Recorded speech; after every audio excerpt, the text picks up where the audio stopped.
I never thought I would find myself here, writing this out like some sort of cautionary tale.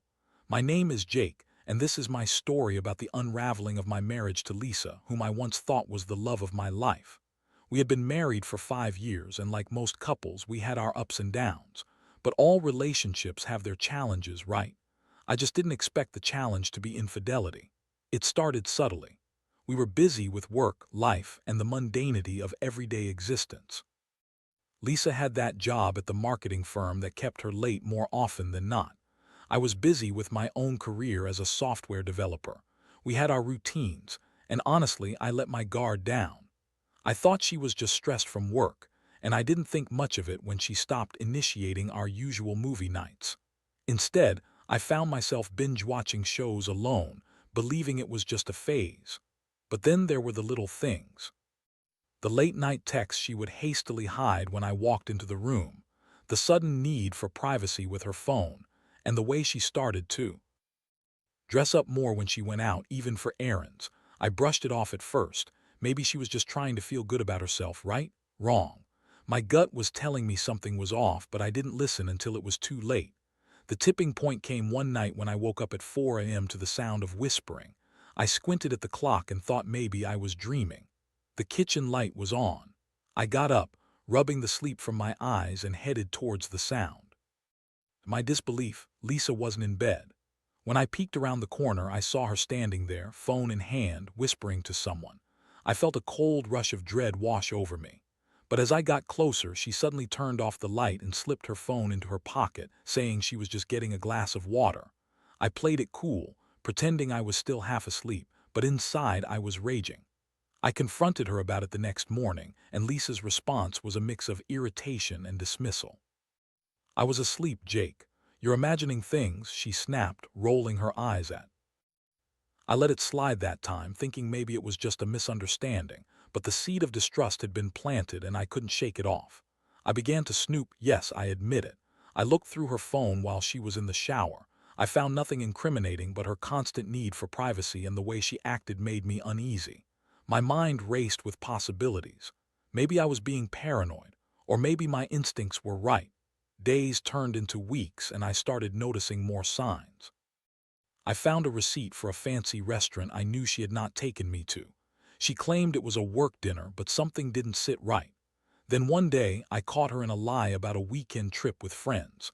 I had dropped her off at the airport, and instead of going to visit her friends, I found out later she had spent the weekend at some cabin with a coworker, a guy named Mark. That's when I decided I had to confront her directly. I remember the day vividly. I was a bundle of nerves, my heart pounding like a drum.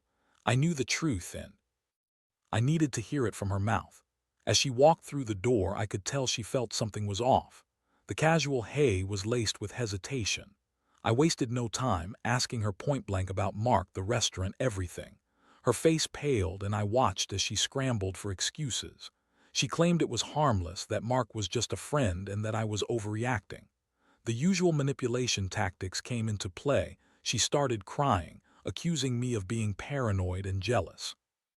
But I could see the guilt in her eyes. The truth was there, just beneath the surface. The more she talked, the more my anger boiled over. I felt like I was living in a nightmare, my reality being twisted into something unrecognizable. I had trusted her completely, and here she was, standing in front of me, weaving a web of lies. I was heartbroken, betrayed, and furious all at once. I couldn't believe the woman I loved was capable of this. As she continued to deny everything, I felt a sense of clarity wash over me.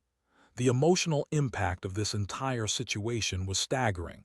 It was like being hit by a freight train. I was hurt and angry, but beneath that anger, there was also a sense of disbelief.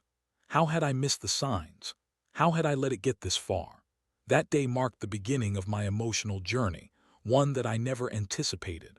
I felt like I had been living in a fog, and now the reality had come crashing down. I would have to make a decision on how to move forward, but first, I had to grapple with the emotional fallout of her betrayal. This was just the beginning, and I knew I had a long road ahead of me. The confrontation with Lisa left me reeling. It was hard to process the betrayal while still caught in the whirlwind of emotions. Anger surged through me like fire, but underneath that burning frustration, I felt a deep sadness creeping in. I had trusted her implicitly, and the realization that she had broken that trust was like a punch to the gut. For days, I walked around in a haze. I couldn't focus on work, and my mind was a jumbled mess of what-ifs and whys. Lisa seemed to sense that something was off, but she played it cool. She was still trying to convince me there was nothing going on. She would offer me those false reassurances, saying things like, "You know I love you, Jake. I would never cheat on you," as if those words alone could wash away the hurt she had inflicted. But I wasn't buying it anymore. The whispers I had overheard, the lies she had told, they all swirled in my mind, replaying like a broken record. I started becoming more observant, watching her every move, and it sickened me to realize how much I had overlooked in our relationship. I was hyper-aware of her phone, her late-night work calls, and the suspicious messages that she always seemed to dodge when I was nearby. It was like living with a ghost, and I was the fool who didn't realize I was being haunted. I decided I needed more concrete proof. I began to conduct my own investigation. I would come home earlier than usual to catch her in a routine she couldn't manipulate. The tension was palpable. I could feel her anxieties creeping in. She became more guarded with her phone and more defensive in her responses. Then came the fateful day that would change everything. I had managed to get my hands on her phone when she stepped out to take a call. It felt like I was committing a crime, but it was a necessary evil in the name of self-preservation. As I scrolled through her messages, my heart raced. There it was, the smoking gun. Texts between Lisa and Mark, filled with flirtation and innuendo, laid bare before my eyes. She referred to him as my favorite and suggested meeting up for private time. I felt like I had been hit by a sledgehammer. The air left my lungs as the reality of it hit me. The woman I loved was not only betraying me, but was doing so in a way that was so casual, so careless. I couldn't help but feel sick. I was standing there, clutching her phone while my world crumbled around me. The betrayal was no longer a theory. It was a harsh reality, and I had the proof right in front of me. I felt both empowered and devastated. I had the evidence, but what was I going to do with it? When Lisa returned, I remained calm on the outside, though. Inside, I was a storm of emotions. I confronted her with the messages, holding the phone like a trophy of my victory over deceit. Her face fell when she saw what I had found, and for the first time I saw genuine fear in her eyes. "Jake, I can explain," she gasped, her voice rising in panic. She tried to reach for the phone, but I pulled it away. "Explain what? How you've been lying to me? How you've been seeing Mark behind my back?" I fired back, my voice steadier than I felt. She stammered, trying to come up with words to justify her actions, but nothing sounded sincere. "It was a mistake. We were just talking. It meant nothing," she insisted, but I could see the cracks in her facade. "Nothing? Is that why you've been sneaking around and lying to me? You think I'm that naive?" I shot back, feeling the anger bubbling over. The confrontation spiraled into a shouting match. She shifted from denial to anger, accusing me of invading her privacy and being paranoid. "You're crazy, Jake. You don't trust me," she yelled, and I couldn't believe the audacity she had. Left to play the victim in this situation. In that moment, I realized how twisted our dynamic had become. She was trying to flip the script, but I refused to let her. I stood my ground, determined not to let her manipulation pull me under. I was dealing with a woman who had broken my heart and shattered my trust, and she was trying to turn it back on me. As the argument reached its peak, I felt a wave of clarity wash over me. There was no point in continuing this. I had the proof, and I didn't need to listen to her excuses anymore. I knew what I had to do. The emotional turmoil of the past few weeks had reached its climax, and I had to reclaim my sense of self and dignity. I told her I needed space and that I couldn't stay in the house any longer. "I'll figure out what to do from here," I said with a finality that surprised me. I packed a few essentials and left, my heart heavy but resolute. I needed to think, to process everything I had learned.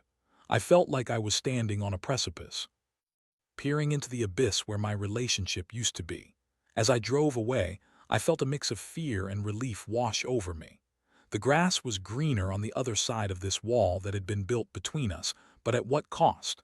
I knew I had to start prioritizing myself, even if it meant letting go of the woman I once loved. Finding my footing after leaving Lisa was a challenge. I drove aimlessly for a while, my mind a whirlwind of emotions. I eventually parked at a nearby coffee shop, an old haunt of mine. The familiar scent of roasted beans and pastries was a comfort, but today it felt foreign. I sat in a corner booth, nursing a black coffee, trying to wrap my head around the whirlwind of betrayal I had just experienced. I thought about all those moments we had shared, the plans we had made, and how they had all been tainted by her lies. Lisa had been my partner, my confidant, and now she felt like a stranger. It was hard to reconcile the woman I loved with the one who had shattered my trust so completely.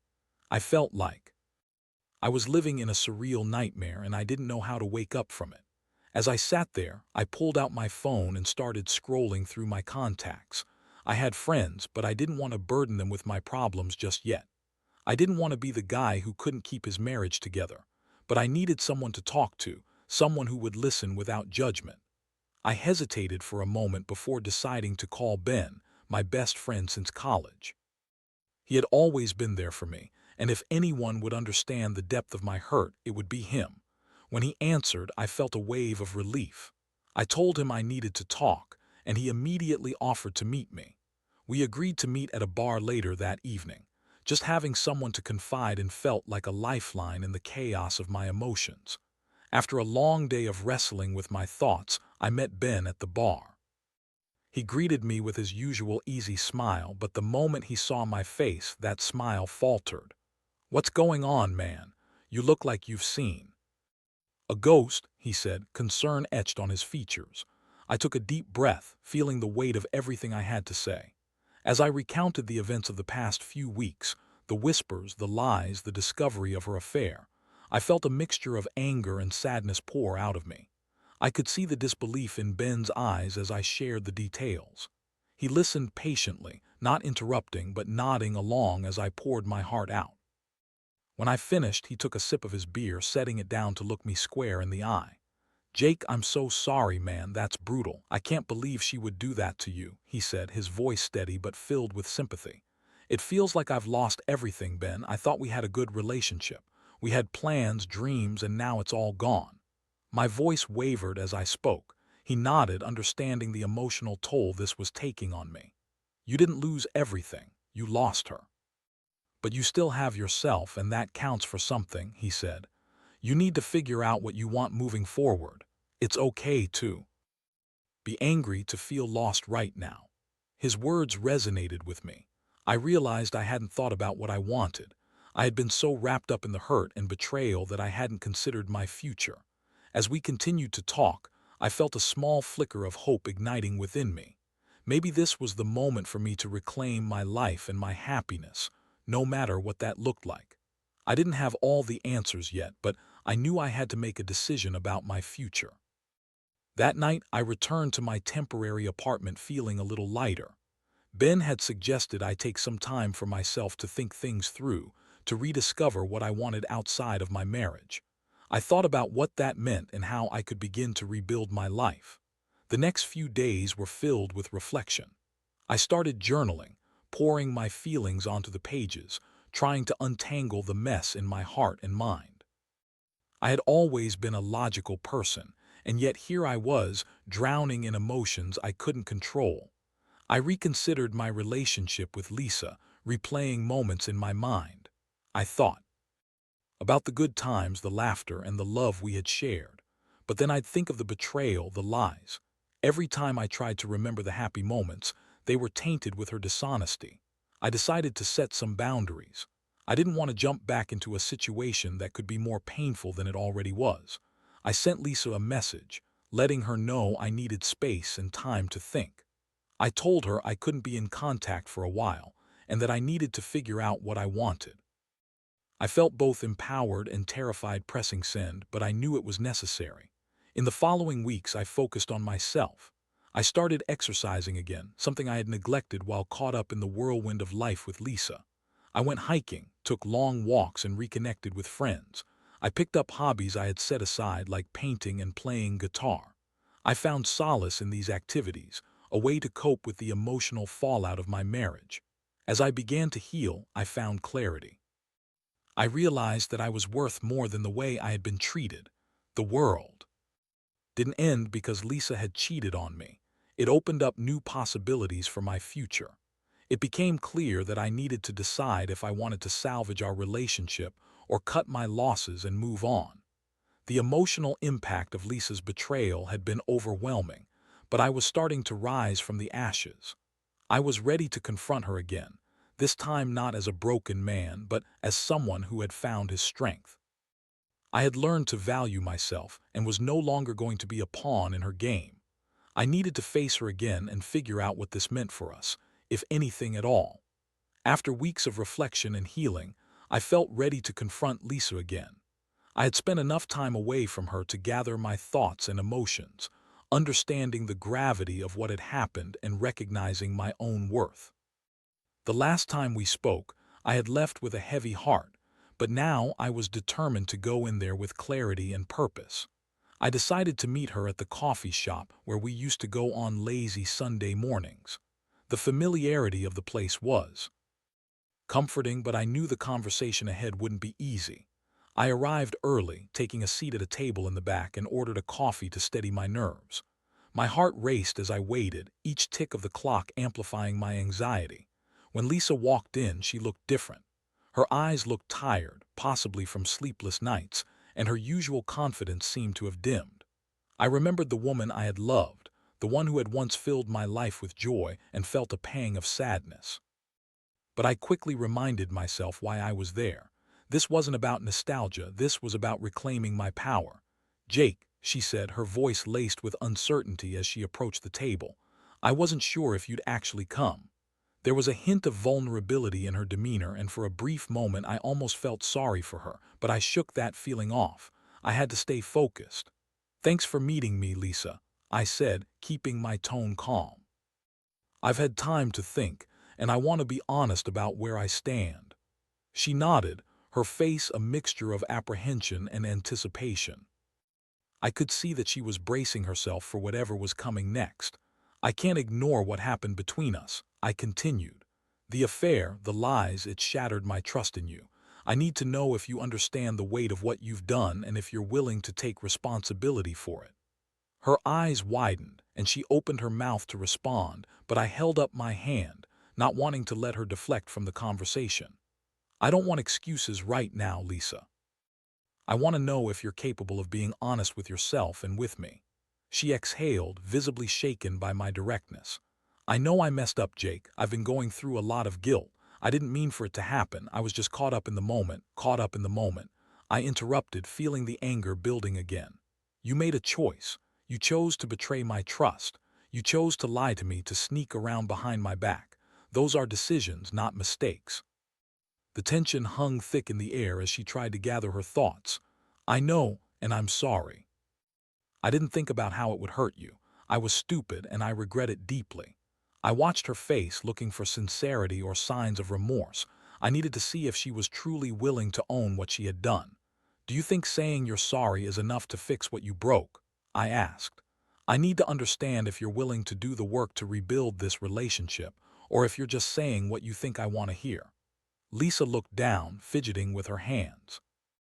It was there, the hesitation, the uncertainty. I could tell she hadn't fully grasped the impact of her actions. "I want to fix this, Jake. I really do. It was a mistake, and I want a chance to show you I can be better," she pleaded. "Better?" I shot back, feeling the frustration bubbling to the surface. "You think you can just ask for another chance and everything will go back to normal? Trust doesn't just magically reappear, Lisa. It takes time, effort, and a willingness to be transparent." "I know it won't be easy," she admitted, her voice barely above a whisper, "but I love you and I don't want to lose you. I can do better. I can show you I'm committed." Hearing her say she loved me felt like a double-edged sword. On one hand, I wanted to believe her, but on the other, I felt the sting of her betrayal. "Love isn't enough right now, Lisa. I need more than words. I need actions. I need to see genuine change, not just promises." She nodded, tears welling in her eyes. "I understand. Please give me a chance to prove it." As I sat there, I felt the weight of the world on my shoulders. I had come to this meeting with the intention of making a decision, and now I was faced with a dilemma. I remembered the good times we had shared, the laughter and love, but I also recalled the devastation of her betrayal. After a long pause, I took a deep breath, feeling the gravity of my next words. I need time, Lisa. I can't make a decision right now. I want to see if you're serious about making changes, but I can't promise anything. Her expression turned from desperation to relief. I'll do whatever it takes, Jake, I promise. I finished my coffee, a wave of mixed emotions washing over me. It was a difficult conversation, but it was necessary. I felt like I had taken a step toward reclaiming my power, but I wasn't ready to fully open up again. As we parted ways, I felt a flicker of hope amidst my uncertainty. I knew healing and rebuilding trust wouldn't be easy, but I felt a sense of resolve. I had taken control of the situation, and for the first time in weeks, I felt like I was moving forward, even if it was just one small step at a time. In the days that followed, I kept my distance from Lisa, allowing her the space to show me she was serious about change. It was hard to resist the urge to reach out, but I knew I needed to stick to my boundary.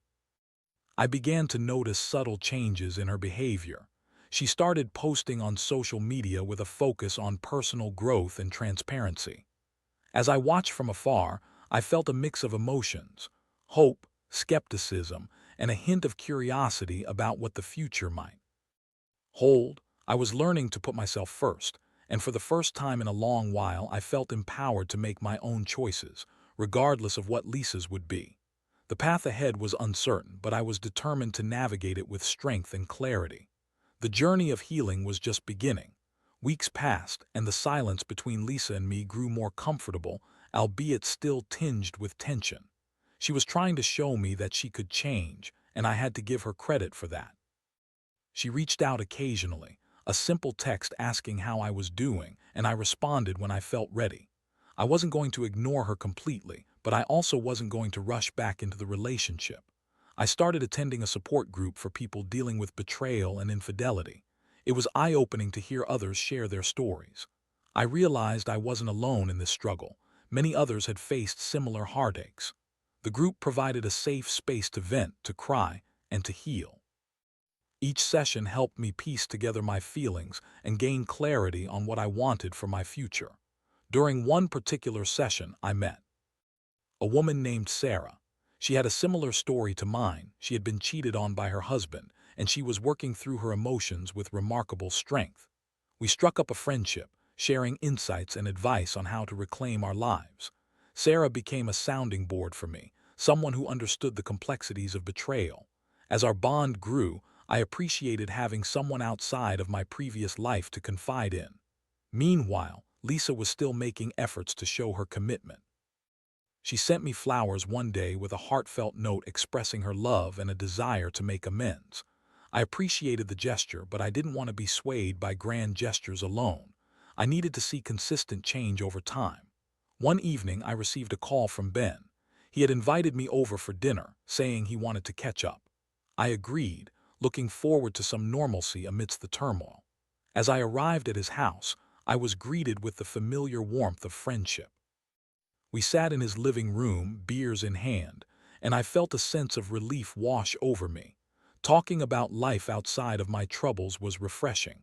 Have you talked to Lisa lately? Ben asked, his expression sincere. Yeah, a bit. She's trying to change, but I'm still cautious, I admitted. I don't want to get swept back into something without seeing real effort. That's smart, he replied, nodding. You deserve to be treated well, just remember to put yourself first. You're the priority here. His words resonated with me. I had spent so long putting Lisa's needs above my own, and now it was time to focus on what I wanted. I shared my experiences from the support group, and it felt good to express my feelings openly. Ben listened attentively, offering encouragement as I navigated the complexities of trust and forgiveness. After a few more beers, we decided to watch a movie. As we settled in, I couldn't shake the feeling of being torn. I wanted to believe in the possibility of reconciliation, but the fear of getting hurt again loomed large.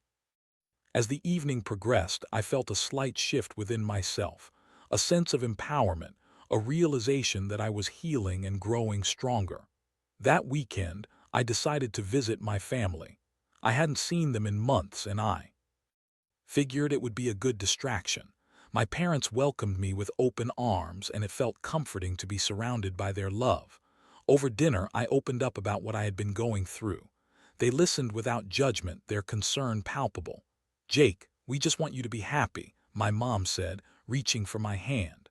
"You deserve someone who values you and respects your heart." Hearing those words from her felt like a balm on my wounds. I realized that regardless of what happened with Lisa, I needed to prioritize my own happiness. My parents reminded me of my worth and the importance of loving myself first. As I drove back home, I felt a sense of clarity wash over me. I was no longer going to settle for less than I deserved. I was ready to face Lisa again, with an open heart but also with firm boundaries. If she wanted to rebuild our relationship, it would take genuine effort and accountability. I reached out to her the next day, suggesting we meet up for coffee. I wanted to have an honest conversation about where we stood. Lisa seemed eager, and we decided to meet at the same cafe where we had first confronted the issue. It felt fitting, a place where we had both faced our truths head-on. When I arrived, Lisa was already there, nervously tapping her fingers on the table. Her expression was a mix of hope and anxiety. She seemed to understand the gravity of this meeting. I took a seat across from her, and for a moment we both just stared at each other, processing the weight of everything that had happened. "Thank you for meeting me, Jake," she said, her voice trembling slightly. "I've been thinking about what you said about needing time and space. I understand now how much I hurt you, and I want to take full responsibility for my actions." I nodded, appreciating her acknowledgement. "I want to hear you out, but I also need to be honest about how I'm feeling. I've been through a lot these past few months, and I'm still healing." "I know," Lisa replied, her eyes welling with tears. "I've been working on myself. I've been to therapy to understand why I made those choices. I never meant to hurt you, Jake. I was scared and lost. And I took it out on you." Her honesty struck a chord with me. I could see she was genuinely trying to change, but a part of me still remained skeptical. "I appreciate that you're taking steps to understand yourself, but I need to know if you're serious about making this work. It can't just be about you wanting me back. It has to be about rebuilding trust. I want to prove to you that I can be better. I want to do this right," she said, her voice earnest. "I'm willing to do the work, Jake. Just tell me what you need from me." I took a deep breath, feeling both hopeful and cautious.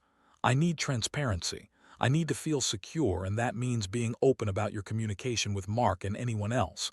I can't be in a relationship where I feel like I'm constantly questioning your loyalty." "I understand," she replied, nodding vigorously. "I'll do whatever it takes to earn back your trust. I don't want to lose you, Jake." As the conversation continued, I felt a glimmer of hope. It was clear Lisa was willing to put in the effort, but I also knew it wouldn't be an easy road. Trust would take time to rebuild, and I had to be patient with both her and myself. We left that cafe with a tentative agreement to start fresh, albeit with a lot of work ahead of us. I felt a mix of emotions: hope, caution, and a renewed sense of determination. This wasn't the end of our story. It was just a new chapter, one that would require both of us to be committed to healing and growth. As I walked away that day, I realized I had come a long way from the heartbroken man who had left our home weeks earlier. I was still on a journey of recovery, but now I was ready to face the future, no matter where it led me. The weeks that followed our conversation at the cafe were a whirlwind of emotions. Lisa and I began to navigate the delicate process of rebuilding our relationship. We established clear ground rules regarding communication, honesty, and boundaries. She agreed to keep her phone open and share her whereabouts with me, and in return, I promised to be more trusting and open about my own feelings as well. Every day felt like a new experiment in vulnerability. There were moments when insecurity crept in, and I found myself questioning whether I could truly trust her again. During those times, I would remind myself of the work we were both putting in. I was learning to communicate my feelings rather than bottling them up, and Lisa was learning to be more transparent and accountable for her actions. I started noticing subtle changes in her behavior that gave me hope. She was making an effort to include me in her life more, inviting me to join her for dinner with friends and introducing me to her coworkers. I could see that she was genuinely trying to create a sense of stability in our relationship. For every late-night text she received, she made it a point to share it with me, reassuring me that there was nothing to hide. But the hardest part was dealing with the emotional aftermath of betrayal. I still wrestled with feelings of anger, sadness, and confusion. I sometimes found myself wondering if I could ever fully forgive her or if the scars would always linger. To navigate these feelings, I continued attending my support group, where I found solace in sharing my struggles with others who understood my pain. One evening, Lisa surprised me with a picnic at a local park. She had prepared all my favorite foods and even brought a bottle of wine. As we sat on the blanket, the sun setting behind us, I felt a wash of nostalgia. I remembered the early days of our relationship, the joy and laughter that had initially drawn us together. "Thank you for this," I said, smiling as I took a bite of the pasta she had made. "It's really nice to just be here with you." "I've missed this," she replied, looking at me with sincerity. "I want to be the partner you deserve, Jake. I know I messed up, but I'm committed to making this work. I love you." Hearing her say those words filled me with warmth but also reminded me of the hurt she had caused. "I love you too, Lisa, but I need you to understand that it's going to take time for me to heal completely. I'm trying, but some days are harder than others." "I get it," she said softly. "I'll be patient and I'm here for you no matter what. We can take it one step at a time." As the weeks rolled into months, I watched our relationship evolve. We started to reclaim our connection, learning to communicate better and understand each other more deeply. Lisa continued to put in the effort to show she was committed to change, attending therapy sessions and being open about her feelings. I also found strength in my own healing journey. I focused on the things that brought me joy, rediscovering passions I had set aside during the tumultuous times of our marriage. I joined a local hiking group and started volunteering at a community center where I met new people and made new friends. I was rebuilding my identity outside of the relationship, a crucial step in my healing process. But there were still challenges. Occasionally, I would see a message pop up on Lisa's phone, and my heart would race. The instinct to feel threatened or insecure would rear its ugly head. During those moments, I learned to pause, take a deep breath, and remind myself of how far we had come. I would talk to her about my feelings instead of letting them fester. One evening, after a long day at work, we sat down together. I felt an overwhelming urge to share my thoughts.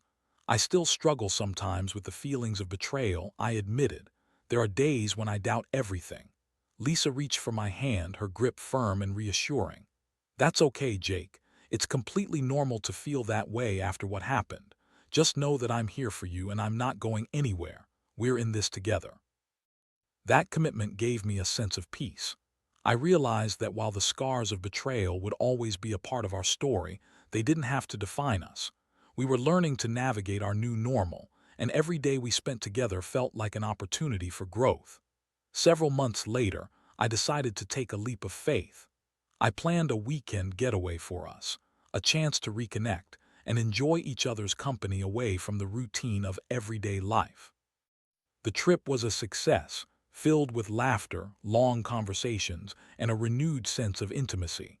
As we watched the sunset together, I felt a lightness in my heart that had been missing for a long time. The journey of rebuilding our relationship was far from over, but I was embracing it with determination and hope. We had learned to communicate better, to be more honest with each other, and to prioritize our emotional well-being. I understood now that healing was a process, not a destination, and that it would require ongoing effort from both of us. Reflecting on everything I had been through, I realized that I had learned some valuable lessons about love, trust, and self-worth. I had faced the darkness of betrayal and emerged stronger, ready to embrace whatever the future held. As I looked at Lisa, I felt grateful for the chance to rebuild our relationship. It might not be what it once was, but it was becoming something new, something that with time and effort could be even better. I knew that love could withstand even the greatest challenges, and I was finally ready to embrace that truth. In the end, it was not just about forgiving Lisa. It was about forgiving myself for allowing the betrayal to shake my sense of self. I was ready to move forward, not just in our relationship, but in my life, empowered by the strength I had found along the way. Whatever the future held, I was prepared to face it head-on, with an open heart and a renewed sense of purpose.